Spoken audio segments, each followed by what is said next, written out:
Last week in sports, the media is in pure chaos when it comes to Florida State being left out of the college football playoffs, bringing out opinions from all sorts of people.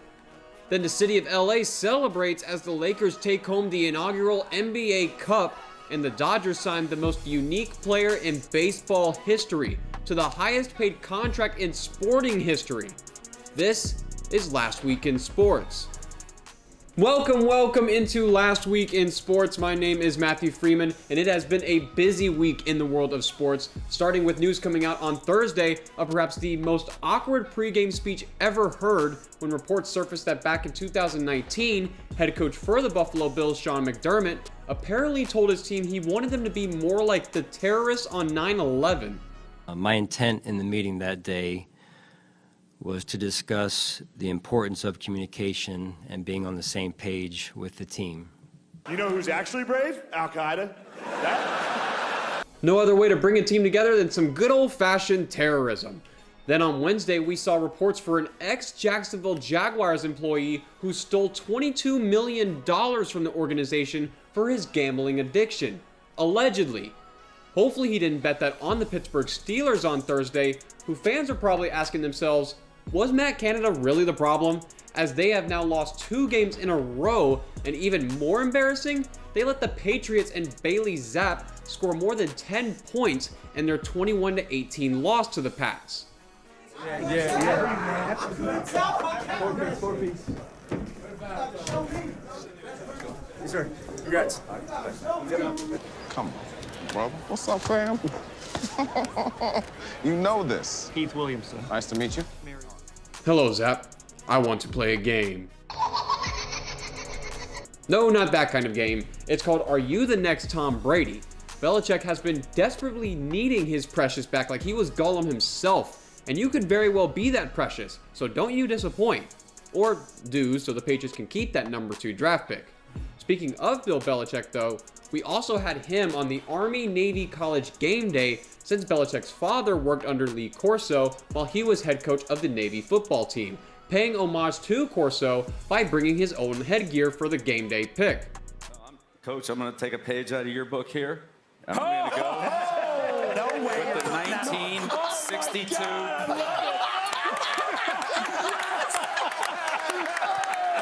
Is it just me, or does Belichick look like Cartman with that helmet on? Then linebacker Josh Bynes retired after 12 seasons in the NFL. This is where I would mention all of his career stats, but I think he will be mostly remembered for this moment here. Josh Bynes has been coming all night long, but then he pulls out and it's just hard. Anyway, subscribe to the channel below if you want more weekly updates in the world of sports.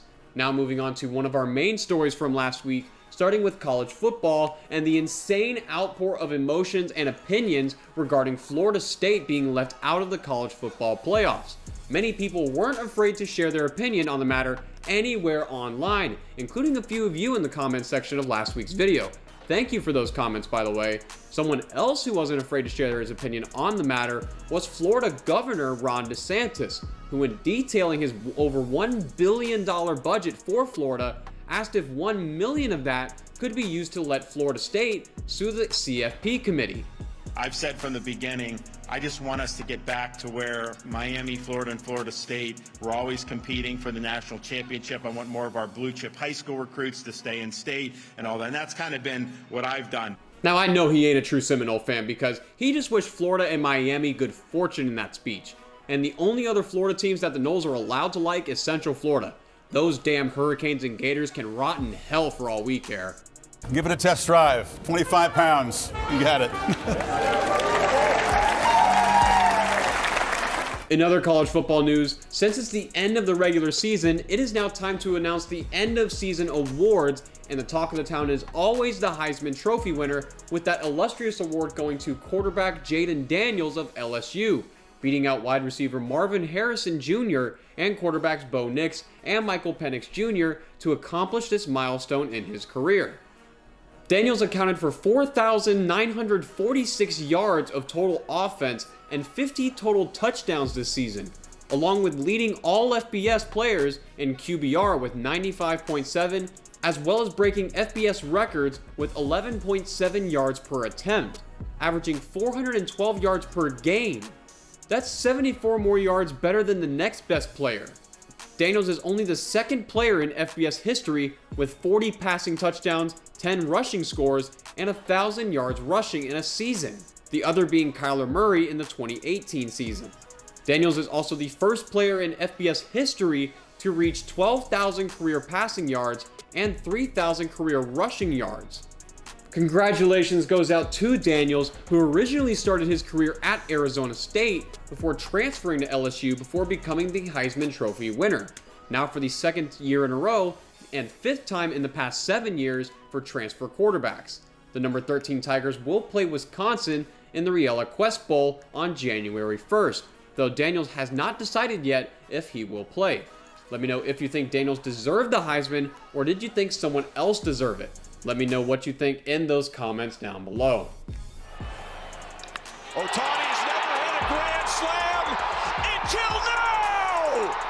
There he is! Then in baseball news, let's see here. Eduardo Rodriguez signed with the Diamondbacks. That's pretty nice. The Yankees traded for Juan Soto. That was pretty big news. But what was that other thing? Oh yeah. And the biggest free agency hunt in all of sports since Tom Brady and Peyton Manning, Shohei Ohtani finally announced what team he would play for, and more shockingly, what he's going to be getting paid.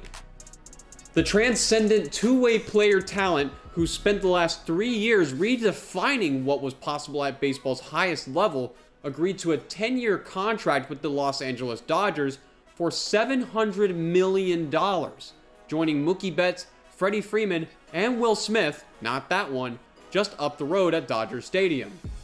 Road trip!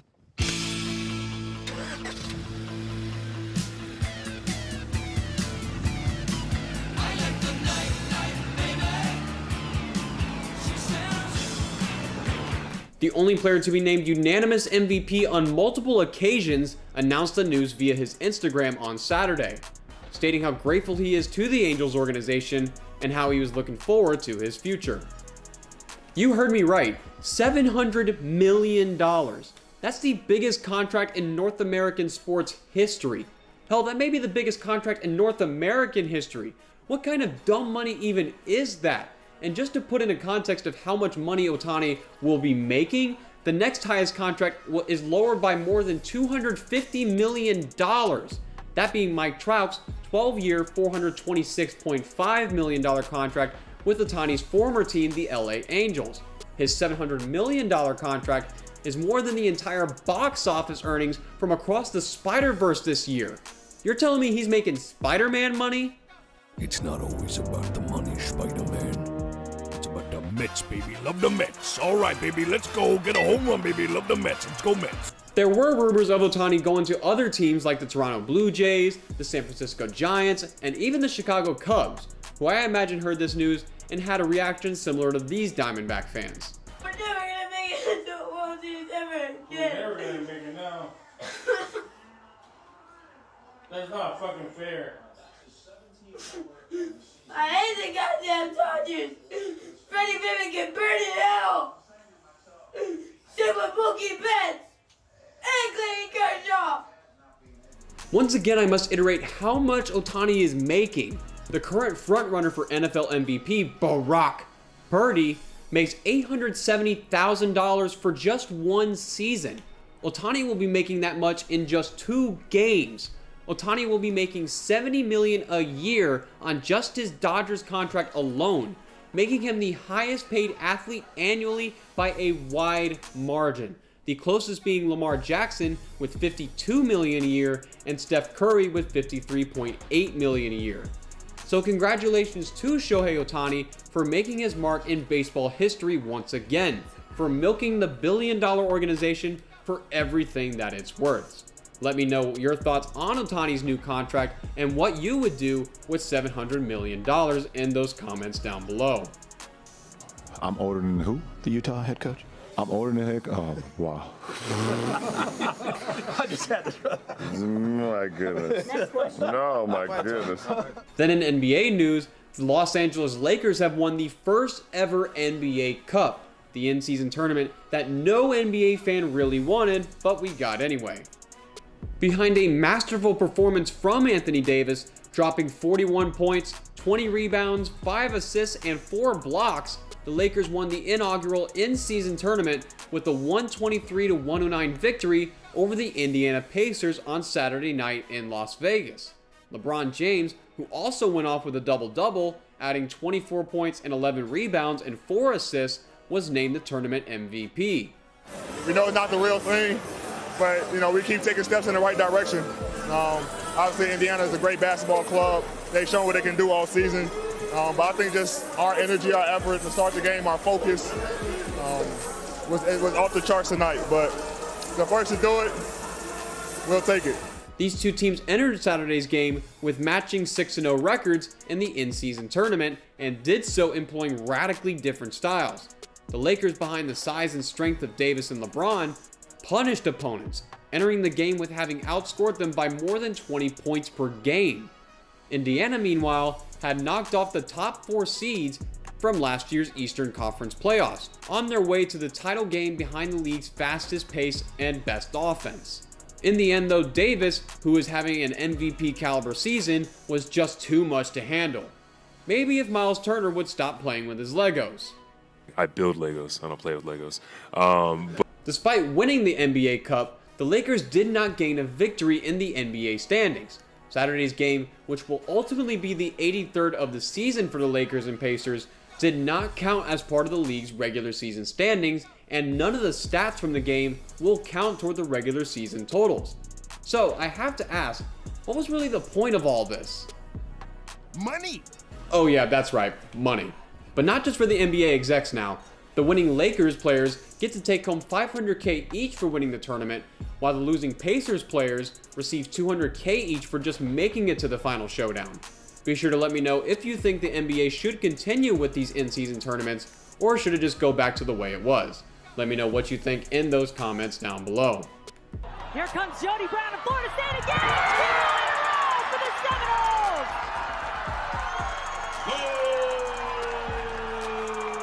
Then in other news that will maybe help Florida State fans feel a little bit better, as they are not allowed to compete for the college football national title, but the women's soccer team won the College Women's World Cup, defeating Stanford 5-1 on Monday night for the program's 4th national championship, all coming since 2014.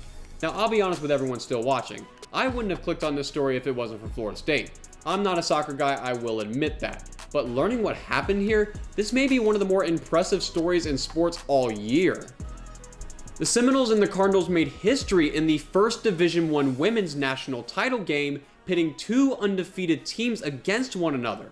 Florida State had outscored tournament opponents 18-0, while Stanford had an impressive 36-match streak of allowing 1 or fewer goals, allowing just 10 all season, with no multiple score games.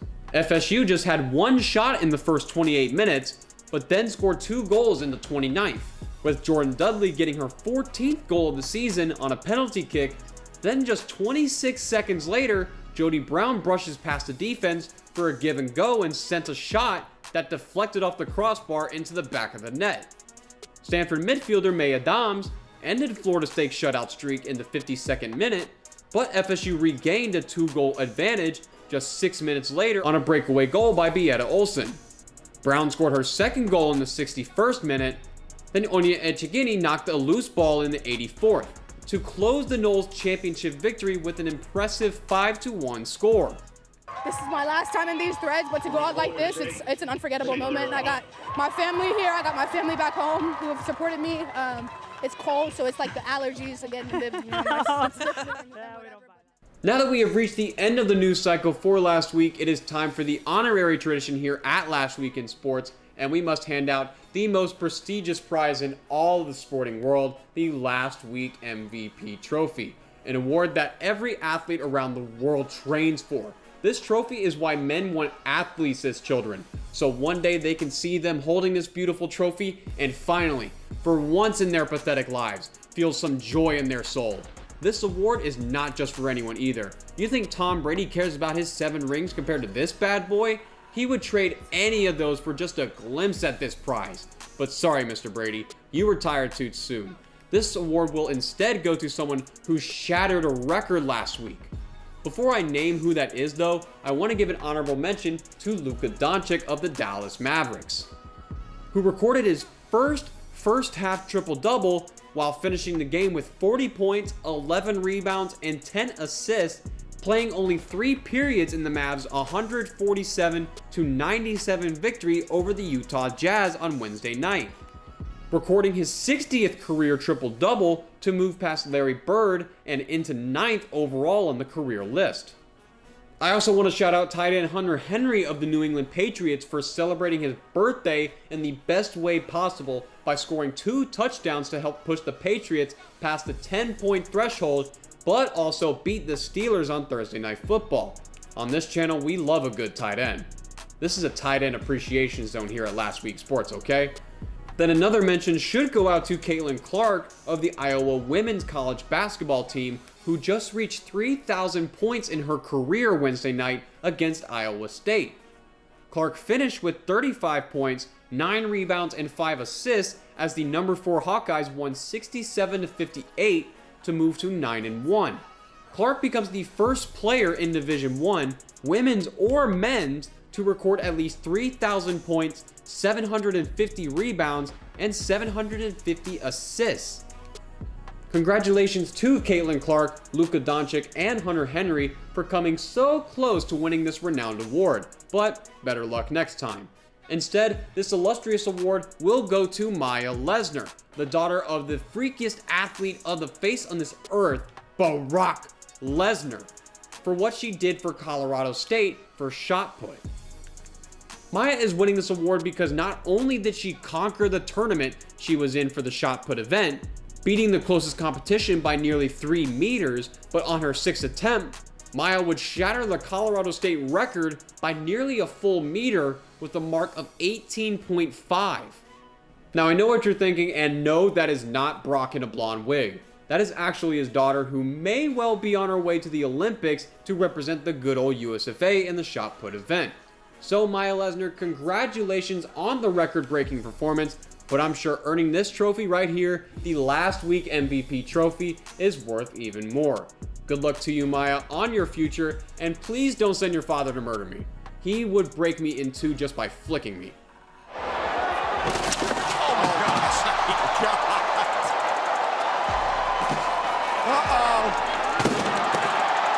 Thank you guys so much for watching the video. I hope you all enjoyed. If you made it to the end of this video and are somehow not subscribed, why don't we change that by hitting the subscribe button down below. You can leave a like and a comment about any of the stories you liked or anything I may have missed from last week. I will be there to respond to every one of the comments down below. Until next time though, this has been Last Week in Sports. My name is Matthew Freeman, and I'll see ya when I see ya.